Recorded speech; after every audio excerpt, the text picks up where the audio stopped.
खतरनाक boyfriend news cut परवर्ती प्रसंग कारण दुईटी घटना वर्तमान जनमानस को प्रभावित करिछि। गोटे एपटे भीमसेन टुडू कथा आम आलोचना करछे, सेपटे विश्वजीत जेना जनक पई डाक्तरी छात्री चंद्रिका जीवन जाइथिबा अभियोग करा जाउथबा बेले आउ जनक पई अन्य जनक पई इंजीनियरिंग छात्री जीवन जाइथिबा अभियोग होइछि।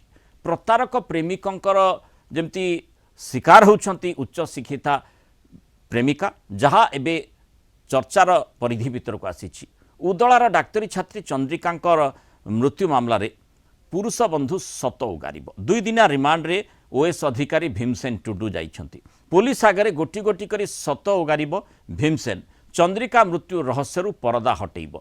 भीमसेन को चौद्वार जेलरू बारंग आनिछि पुलिस। जेरा समय थाना अधिकारी और मामलार तदंतकारी अधिकारी उपस्थित रहिबे। सबु दिग को नजर रखी भीमसेन को पुलिस जेरा करिब। इलेक्ट्रोनिक गैजेट्रु अनेक डिजिटल प्रमाण मिलता कहुच्छी। जेरा समय से नहीं भीमसेन को मध्य पचरा उचरा करा जिवो। भीमसेन चंद्रिका शेष कथा हेबार प्रमाण मध्य पुलिस निकट रही। आवश्यक पड़े भीमसेन को अन्य जने बांधवीक सह मध्य एका समय जेरा करा जाई पारे।